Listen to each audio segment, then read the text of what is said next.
E vemos também que o tecido possui uma série de outras características, enquanto vai se movimentando, manifesta reações diferenciadas. Por exemplo, além da pressão, que já vimos, que permite o integrar ou desintegrar, o excesso de pressão para dentro e o excesso de pressão para fora. E uma outra qualidade é a temperatura. Então o tecido esquenta e esfria enquanto se movimenta. Além disso, a luminosidade e o som, o eletromagnetismo, que é a nossa energia caseira. O eletromagnetismo é a nossa praia. Quando o tecido ele está ligado no macro, enquanto ele está na fissão e na fusão, é muito extremo, é muito intenso. E as forças envolvidas são as chamadas ou força forte e fraca, quando é no micro, ou gravidade e energia escura, quando é no macro. Gravidade e liberdade, quando é no macro. Liberdade para fora. Gravidade para dentro, quando é no macro. No macro, o tecido, energeticamente, ele se manifesta de uma outra forma, que é o eletromagnetismo, que é a nossa praia. É aquilo que a gente tem mais intimidade. É a forma de dançar do tecido que fazemos parte. E nós somos um zero nessa régua aí. Nós vamos falar isso adiante no 5, quando começarmos finalmente a falar sobre o meio. Vamos entrar no meio da questão.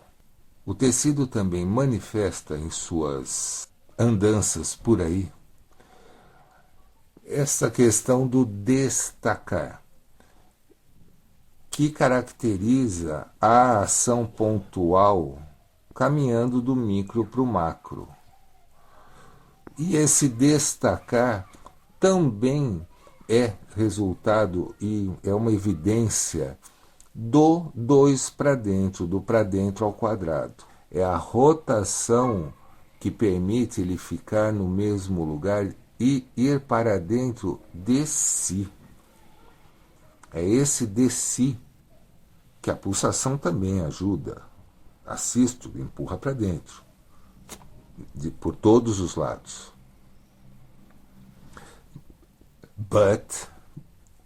Mas se fosse só isso,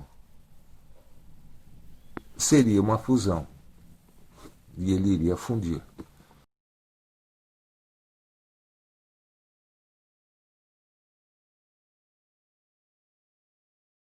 Não dá, não deixa ir até o fim. Mantém ali. E esse mantém ali, se ele fosse até o fim para dentro dele, ele iria fundir. Mas então é possível manter, é a transferência do movimento. Isso tem um significado muito importante em toda a brincadeira, a transferência de movimento e de tecido para o outro. Sabe do que estamos falando? Nós moramos ao lado de um ovo verso, que é o suprassumo de vórtice tecidual possível de se obter. E esse vórtice que desabrocha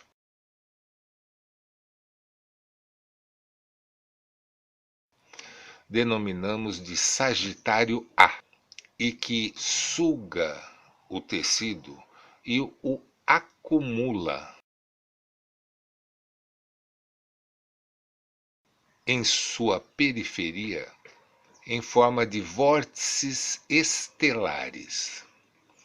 Uma bolha, que é o suprassumo de vórtice que o tecido consegue, que suga, e ao sugar o tecido, atrai o tecido para si, Ao fazer isso, vai acumulando também na periferia tecido onde vão desabrochar novos vórtices, agora estelares.